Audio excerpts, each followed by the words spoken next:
In this lecture, we will see the application of Kirchhoff law to Wheatstone bridge in order to identify an expression to calculate the unknown resistance.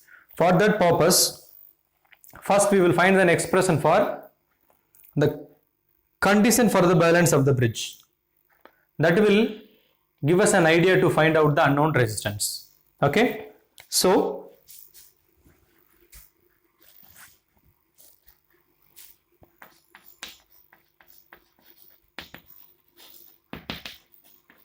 application of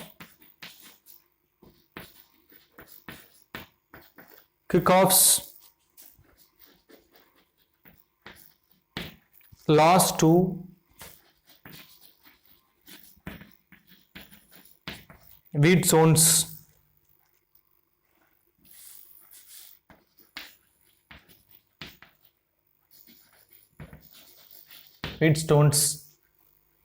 bridge.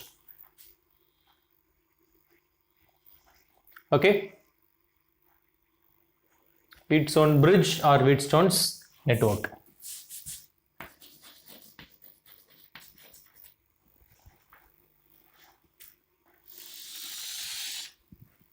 So that application of Kirchhoff laws to Wheatstone's network. First, let us draw an Wheatstone bridge. It consisting of 4 resistors .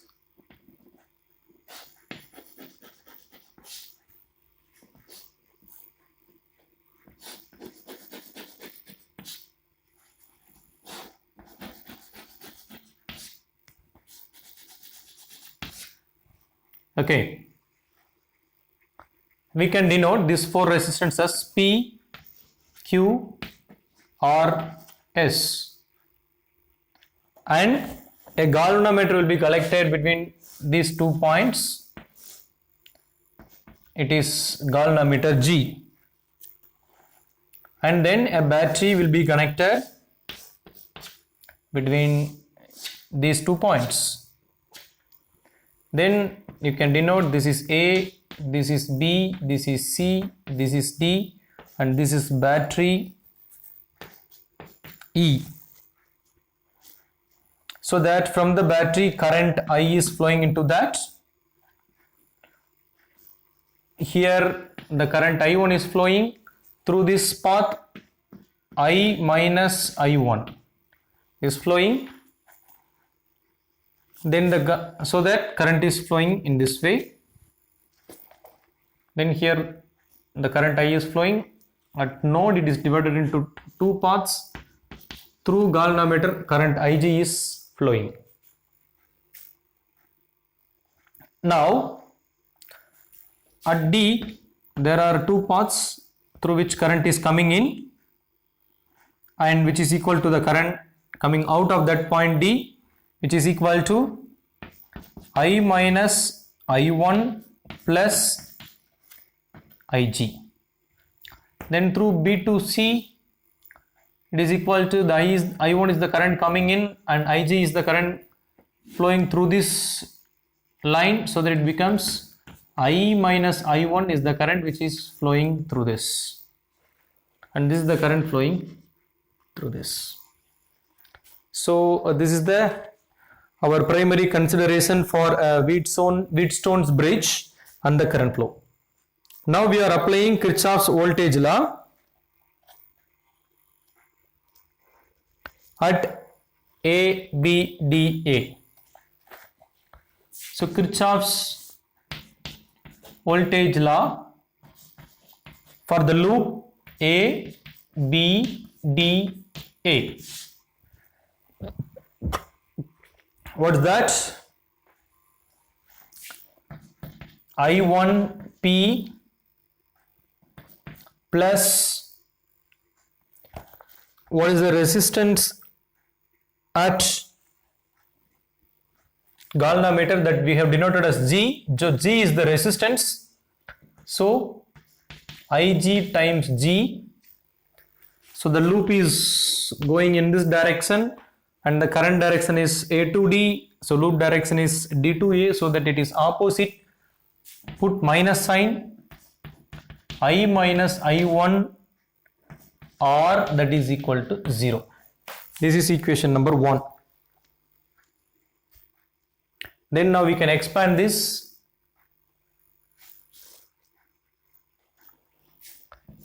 I1P plus IgG minus I1R plus minus IR plus I1R which is equal to 0. You can take I1 common out. So that P plus R multiplied by I1 plus G times Ig which is equal to IR. This is equation number 1. Okay. Then again we can apply Kirchhoff's voltage law for the loop, this one, that is B2D D2C C2B, B D C B. If you write that, we can write G times Ig, that is the current flowing from B to D. Then at D, another current joining from A, so that is going towards D to C. So that plus I minus I1 plus Ig times S, then minus, because here the direction is opposite to that of the current is flowing this direction, loop is going this direction, so this becomes I minus, now this is I1 minus Ig, okay, so that it is I1 minus Ig times Q, that is equal to 0.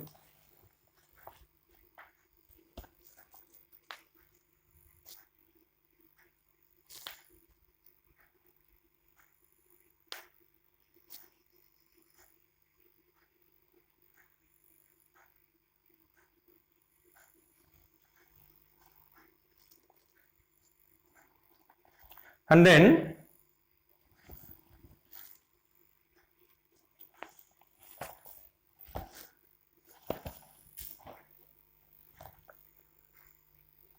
we can expand this. G time Ig plus Is minus I1s plus Igs minus I1Q plus Igq, that is equal to 0.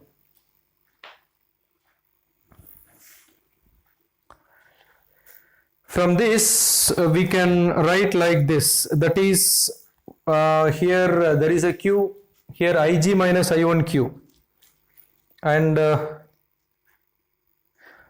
where is Ig? There is an Ig here, there is an Ig here, there is an Ic here, Ig. If you want to take Ig out, G plus S plus Q, G plus S plus Q, Ig minus, where is I1? This is I1, this is I1, so that S plus Q, I1 which is equal to minus Is.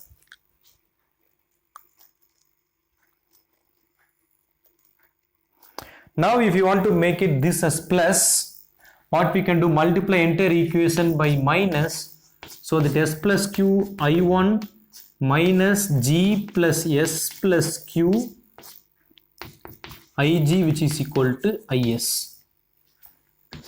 This is equation number 2, right? Got it? Now multiply equation 1 with Q plus S.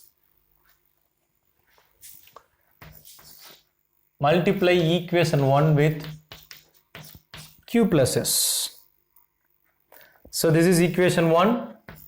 I'll write it as P plus R multiplied by q plus s I1 plus q plus s g times ig, which is equal to q plus s times IR.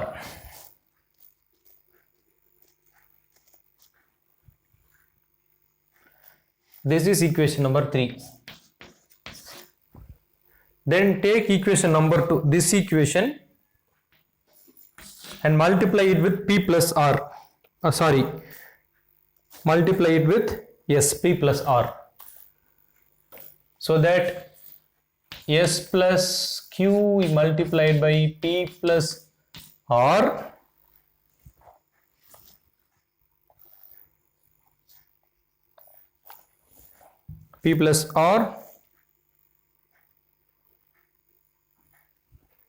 I1 minus s plus minus g plus s plus q into p plus r times ig, that is equal to, it is is, so p plus r into is. This is equation number 4. Now subtract equation 3 from equation 4. Subtract equation 3 from equation 4. What is that?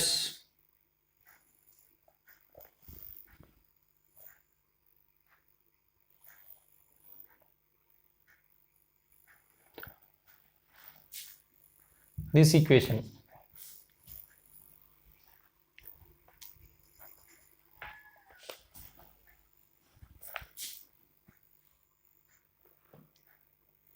S plus q p plus r I1 minus g plus s plus q times p plus r multiplied by ig, okay, minus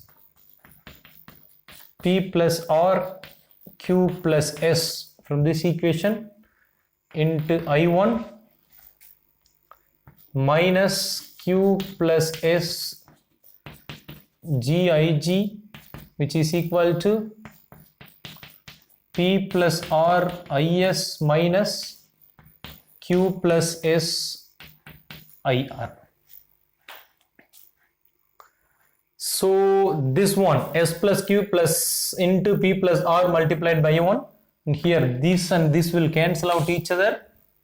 So what we are having, minus g plus s plus q p plus r into ig, which is equal to, into ig minus q plus s gig, which is equal to p plus r into is minus q plus s into ir. So this is the part remaining. And if you want to make it left hand side positive, we can multiply the entire equation by plus. So this becomes, if you do that, this become plus, this become plus, and this equation, this become plus, this become minus. In that way, if you want to make it everything is plus, then you can rewrite this equation for ig. For that, we can take ig as common.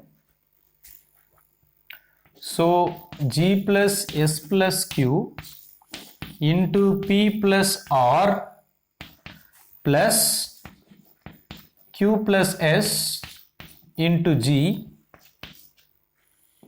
into ig, which is equal to this right hand side. Now we have to simplify this by multiplying it into inside you can put like this: Q plus S IR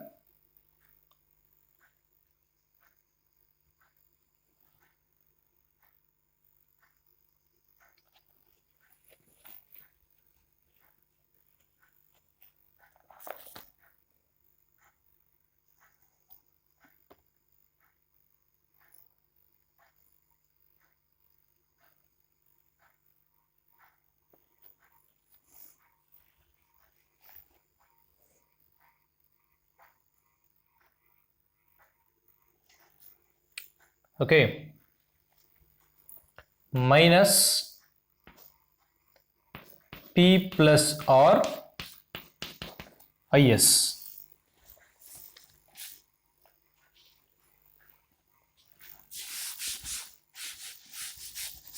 This you can write, which is equal to Q plus S IR minus P plus R IS.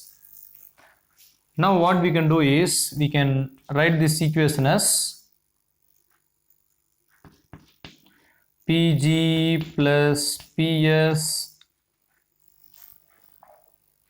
not like that. You can write P plus R into G plus P plus R into S plus P plus R into Q,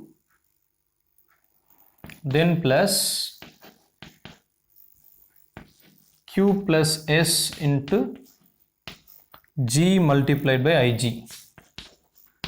This side you take I common out, so Q plus S R minus P plus R S multiplied by I.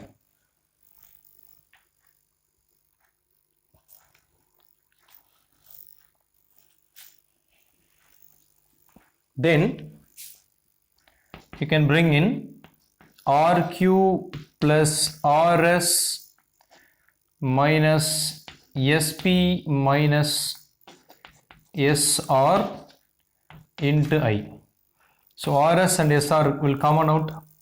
It becomes RQ minus SP multiplied by on right hand side. That side. Okay. This side,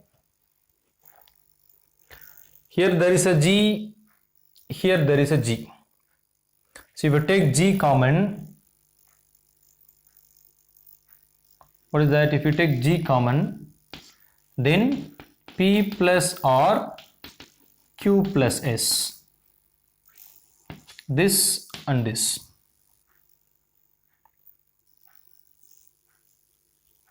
Then if you take plus P plus R as common in this, what is remaining?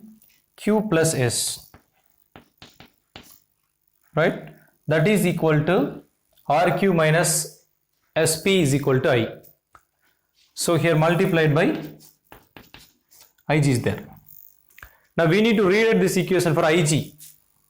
So that IG, which is equal to RQ minus SP into I divided by G into P plus R plus Q plus S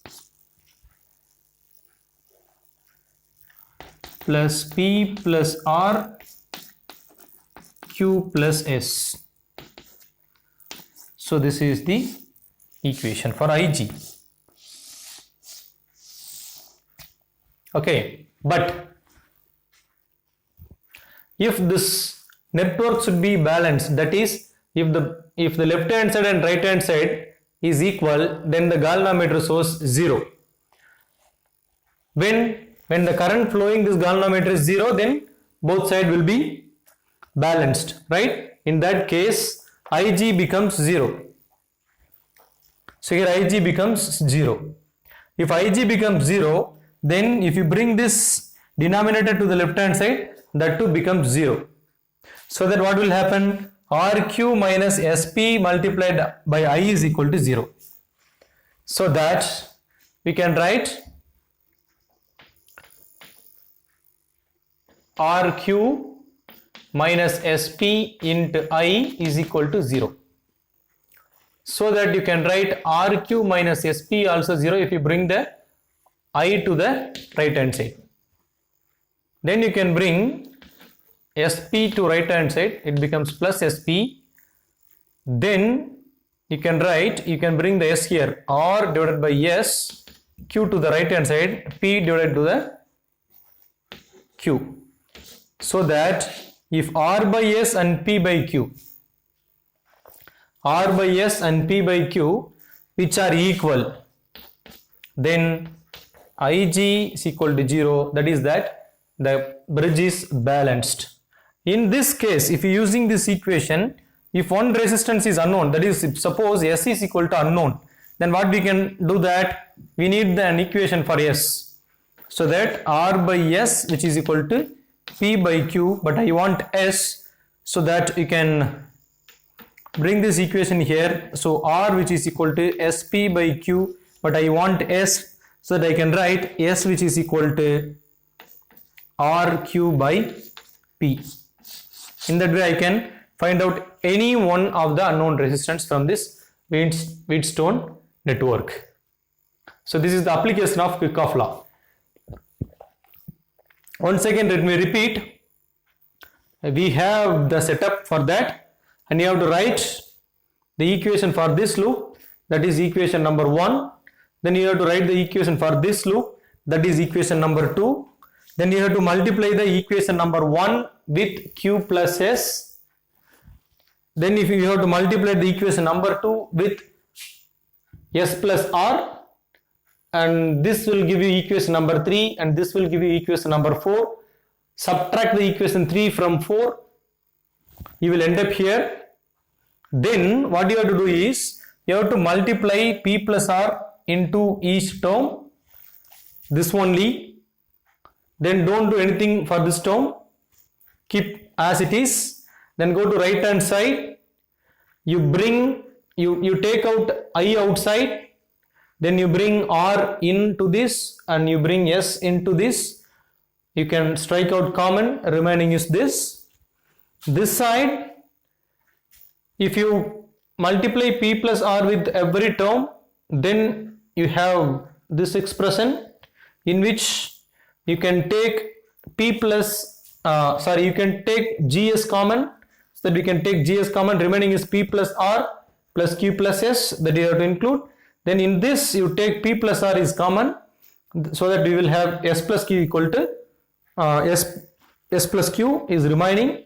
The entire thing is multiplied by Ig. Now you can rewrite this equation for Ig, and this Wheatstone bridge is balanced when the current flow through the galvanometer is 0, so that Ig should be 0. If you apply Ig is equal to 0 by assuming that this bridge is balanced, we have this equation, that is, this side will be 0, and if you bring the denominator to the left hand side, then the numerator is equal to 0, that we have written here, numerator is equal to 0, so that we can end up with R by S which is equal to P by Q. So this is the condition for balance of the bridge. When the ratio between the R by S is equal to P by Q, then under this condition, this bridge will be balanced. So this is about the application of Kirchhoff law to the Wheatstone bridge. Then in the next lecture, we will see the sensitivity of the Wheatstone bridge or Wheatstone network.